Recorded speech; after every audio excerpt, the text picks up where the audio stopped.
All right, all right, all right, all right, all right. Buff Nation, what is going on?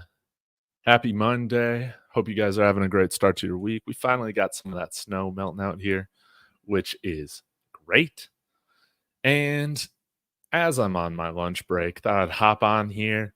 Let's take a look at Julian Lewis. He visited a couple weekends ago, and I have not looked at his tape yet until today. So, hey, if you guys are trying to get an idea of what strengths he has, what kind of quarterback he is, he looks a little bit different than somebody like Antoine Hill or Bryce Underwood. Still a big time talent, though.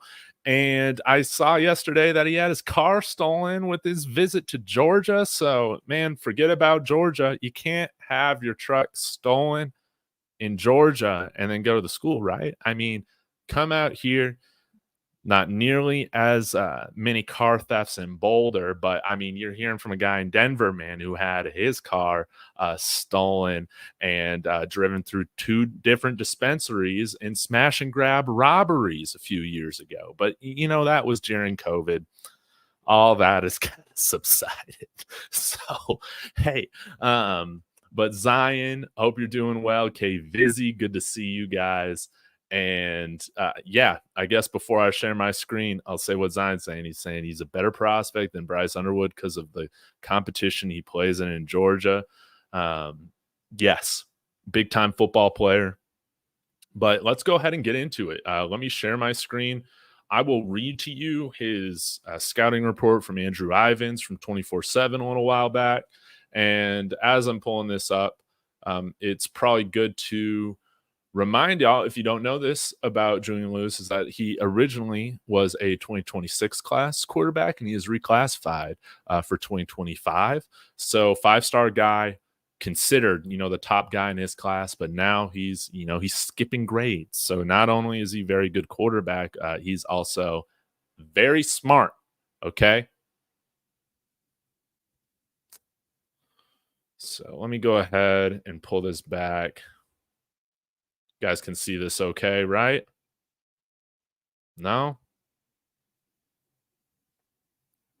It's not going to let me share, and I'll read you a scouting report first then. I'm sorry, guys. It's not going to let me look at two screens at once today for some reason. What is going on here? So apologies for that. But yeah, y'all hit that like. Y'all let me know your thoughts on Julian Lewis in the comments. But hey, right now committed to USC. Okay, that's fine. We can deal with that. Right now, 6'1", 185 pounds, so a little light. But guys, you got to remember, he just finished his sophomore year in high school, okay? You know me. I'm a height guy. I think he'll probably get to, that 6'3", 6'4", right? That would be really nice. One more growth spurt out of Carrollton, Georgia. Love it. Yeah, nationally, I'm not sure what year they have him in here. Oh, 2025. So they have him nationally with the composite as the second best quarterback in the class. 24/7 has him at number 4, but nonetheless, still very impressive stuff. Have no interest in seeing Aquaman, but committed to USC right now. He's got a ton of visits going all over the place. And of course, there's another year before he's getting on campus, committing to a place. So CU definitely has an opportunity to secure a prospect like this. It would be fantastic if we're able to get him. But, listen to this, guys. Advanced quarterback prospect that has a chance to be special. First made a name for himself in Georgia's youth football leagues before posting a 14-1 record as a freshman starter in the Peach State's highest classification. Yeah, we're talking about 7A Georgia football. More than comfortable operating on the move and can make a variety of high-level throws look relatively effortless. Owns cleaner mechanics and owns cleaner mechanics and multiple camp performances, have shown that he can rip a tight spiral after tight spiral. He usually isn't one to lock onto his first read. That's very interesting. and will patiently go through his progressions, even in the face of pressure. Mid-size frame isn't ideal, but has added some good weight over the past year and has shown that he can get out of trouble while extending plays. Should be viewed as one of the top overall talents in the 2026, now 2025 cycle, and the type of signal caller that can win games at football's highest levels if he can cut down on mistakes and keep evolving. Tailor made for a modern spread attack that wants to push the pace and constantly challenge defenses. And then, sorry about my choppy reading there. One of those sentences was kind of oddly written. So, anyways, 2022 Max Preps National Freshman of the Year led Carrollton High School to a 14-1 record in an appearance in Georgia's 7A title game. Completed 65% of his passes for over 4,100 yards with 48 TDs to 12 picks. Tossed a state finals record 531 yards against Mill Creek. Wow.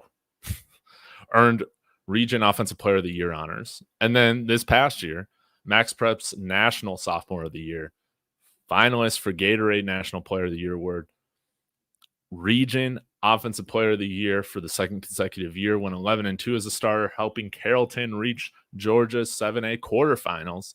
Completed 66% of his passes for about 3,100 yards with another 48 touchdowns, and this time not 12 picks, 2 interceptions. Through 7 TDs against Harrison, 6 TDs against East Coweta, 5 TD passes against Pebblebrook, and 4 TD passes against Rome, Hillgrove, and Valdosta. I mean, this guy's a big-time player. And wow, to throw 48 touchdowns in each season so far as a freshman and sophomore starter in 7A Georgia football, I mean, that's a huge deal. Absolutely love it. Okay. Now let's get into what y'all been really waiting for, which is, the highlights. The highlights. Let's get to it. And I mean, just look at the ball placement there. And I like a lot of these, you'll see him rolling out or doing some play action. Obviously has the arm strength that a top quarterback, you would expect a top quarterback to have. Look at that. Throwing on the run off platform, just a dart down the field, right? Hey, love to see him step up, manipulate the pocket a little bit, find the right throwing window for himself. And I mean, the ball placement here is really good stuff. See how he cut that ball, that snap with one hand, and then he just throws another absolute dime for another touchdown. Wow. I like this. Moving on, throwing on the move. Another really accurate pass. And he could throw on the move, running both to the left and the right. But you can see he's a very quick decision maker. He gets the ball out very quickly. I mean, it's easy sometimes when you got guys that wide open, right? But he throws some of these guys wide open as well. There's a throw here in a little bit that I think will really impress y'all. I mean, yeah, has good zip on the ball. I mean, wow. Has I would say a pretty quick release. Look at this. I love this. When I saw this just a little bit ago, the ability to navigate the pocket. He's still looking downfield. Now he's like, oh, yeah, I got this lane right here. And then this is something that's nice that you don't have to coach out of him. He's already sliding. Absolutely love it. Another dart down the sideline.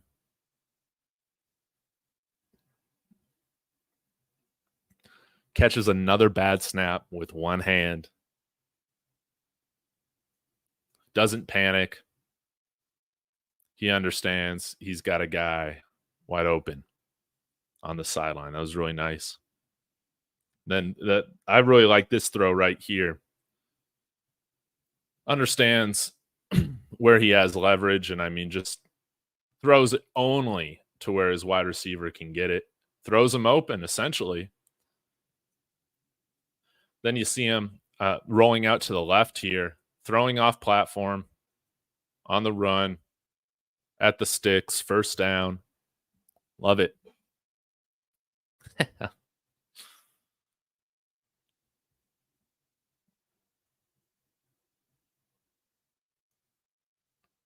Yeah, he throws these like intermediate slants really, really well.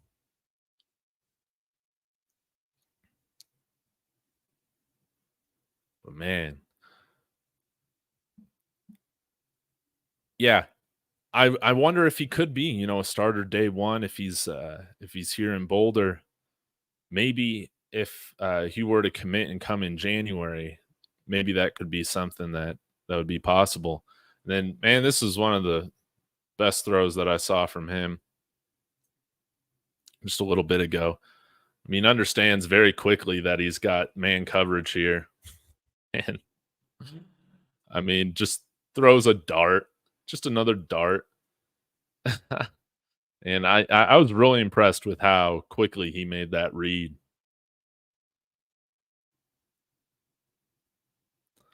But like I said, I feel like he's a really good passer on the run and maybe could fit really well fit a pro style type offense.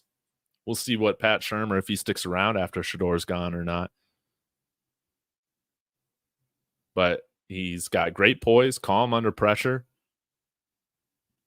doesn't panic, and he's got great scrambling ability. But again, he's not going to be a guy that seeks contact while running, and I think that's great. Got to be smart, especially kind of with a thinner frame that he has right now. But again, he still hasn't hit his athletic peak at all. I mean, wow. And you got to imagine his arm's only going to get stronger, going into his junior year. He's going to put on some weight. It's going to grow a few more inches, right? But yeah, I can see like why every school in the country wants this guy to be be their quarterback. Um, and I would say he seems to be a little bit more refined as a passer than like Antoine Hill.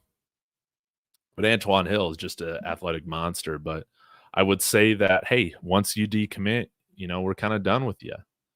So I'm not expecting an Antoine Hill recommitment or anything like that. I think we've moved on.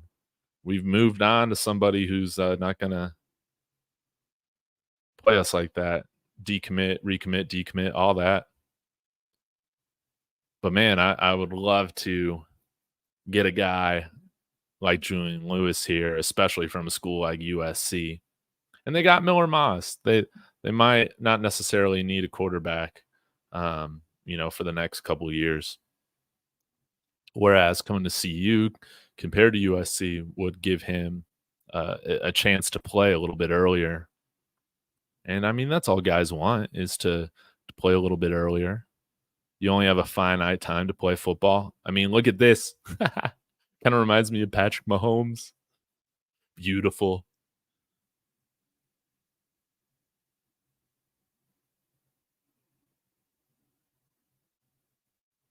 Yeah, but he throws these slants really, really well. And it's not just all like 9 route bombs. Like this guy, yeah, he's throwing posts, he's throwing slants. He throws towards the middle of the field really, really well. And that's what I've noticed with him compared to some of the other quarterbacks that I've looked at, since starting this channel or whatnot, is that he throws over the middle of the field. Well, at least in his highlights, he's showing a lot more of those over the middle throws than some of the other prospects. But yeah, slippery guy, great scramble ability, but he's smart enough to get down. And I mean, again, throwing guys open like that. Beautiful stuff. All right, we got about another minute left with these, and then I'll get to some of your thoughts and comments. But big time arm talent, no doubt about it. And come out here to Boulder, you're going to have some stud 6'3", 6'4", 6'5" receiving targets to throw to. That altitude will help carry the ball even a little bit longer, right?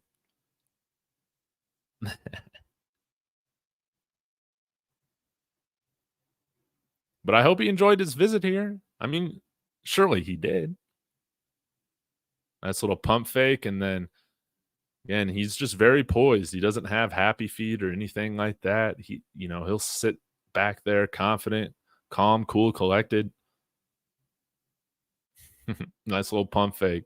Shows great manipulation skills. So that's Julian Lewis. I would be thrilled if he ends up making that commitment to the Buffs. You got to think that we have a good shot, and you got to think that hey, his or our odds of securing a commitment or signing like this only go up the more games we win this next year.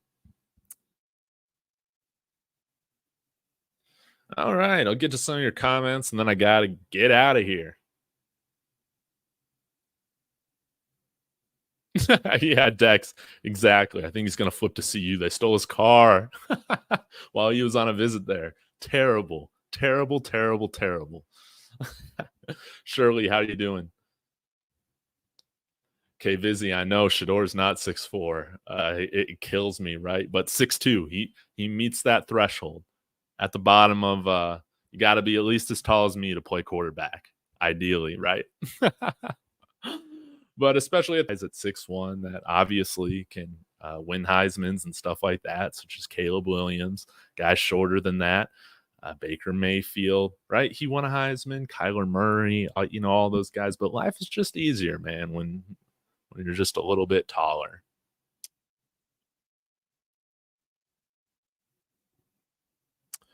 Yeah, he does play tougher competition than Bryce Underwood, but Michigan is still up there with, I think, their high school football talent pool. It's definitely better than most states, but it might be in that like tier 2, Coach Kev, how are you doing? Steve G, one of our closet Colorado Buffs fans. Did I read the Denver Post article? No, man. Denver Post, pure hoe. And did you actually pay to get past the paywall for that bull junk? If so, man, pathetic. Only 2 interceptions, this past year in Georgia. And I mean, you're right, Zion. This guy has the arm strength and the release. Technically, T, you're absolutely right. Let's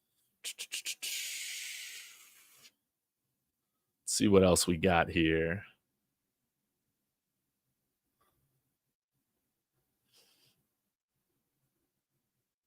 Cam Duncan coming in here. He did post a pic of him wearing a CU jersey. Yeah, that's here in the thumbnail as well.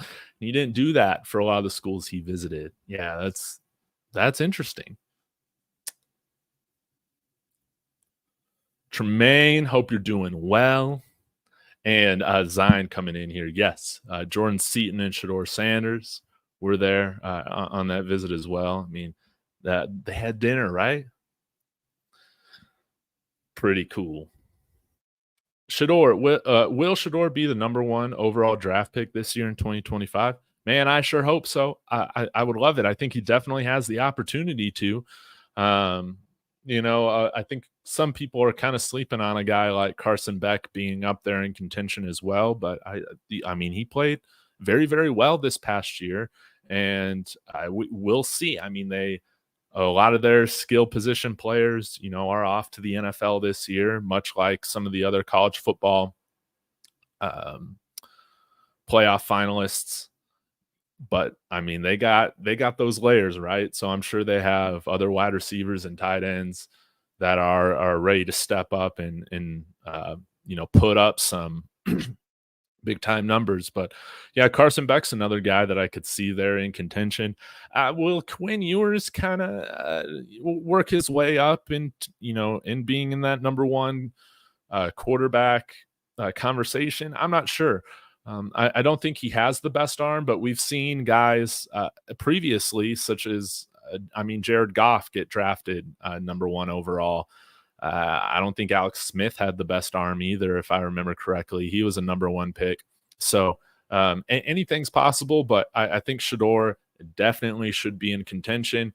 And I think that he's going to have a much better year, which granted his year basically broke or tied like all the single season school records this past year. But I'd say like, hey, if they really are kind of reaching more of their ceiling this year, winning 9, 10 games, being in Big 12 title contention and all of that. And he's throwing for like over 4,000 yards. I think you could see him considered to be a Heisman finalist. And then at that point, I mean, you got to think that, he could be in contention for that number one draft pick in the 2025 draft. No doubt. I'm trying to think of who else might be in there just off the top of my head.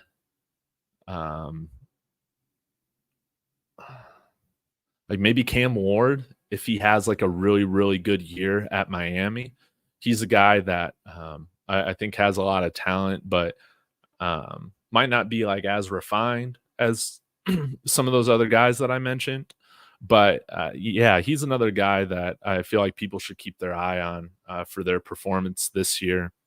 I'm trying to think of some other SEC quarterbacks. Jalen Milroe, I think that he'll probably turn out to be a much better college quarterback than in the NFL. Ohio State, Will Howard is kind of a guy that I don't see as like a first round pick quality type guy, but hey, when you're throwing to some of the best weapons in college football, and people want to crap on Ryan Day, but Ryan Day's kept that thing going, man. They're winning multiple game or double-digit games every single year, and they put a lot of quarterbacks, especially as of late, in the NFL at that first round level. So I think those are some guys that I'm considering. I don't think Dylan Gabriel, again, I think he could be in Heisman contention this year. I think that he's a better quarterback than Bo Nix. Maybe that's kind of a hot take, but yeah, I could see him having a good year at Oregon, but I don't think he projects to like be, like a NFL first round kind of guy. But who knows? I mean, some people still have Bo Nix as being a first round draft pick. So, I mean, what do I know, man? I'm just some guy talking here. Man, but I'll tell you, I was told, or Cam says, I was told Julian Lewis was shocked how great Boulder was. Hey, once you're out here, once you experience it, one of the most beautiful places in the country, one of the most beautiful places in the world.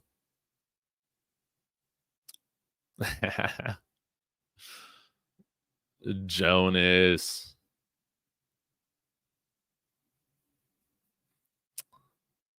All right, let's see what else we got. Any other quarterback questions?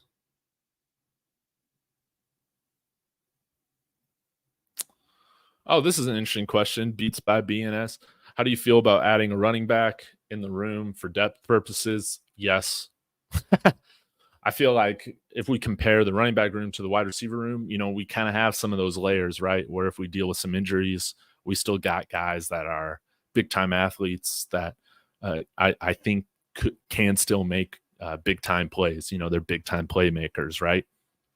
But at the running back position, still kind of unproven. We've seen Dylan Edwards. I mean, he has great speed, awesome in the passing game. Surely all those guys in the running back room will have a better year running the ball, I think, with this offensive line and Pat Shurmur here for a full off season. But I want to believe, that Alton McCaskill is going to be that guy. It's just he hasn't really played much in 2 years, and I would love it if we could bring in another guy that we know is a playmaker at the running back position, not just another guy.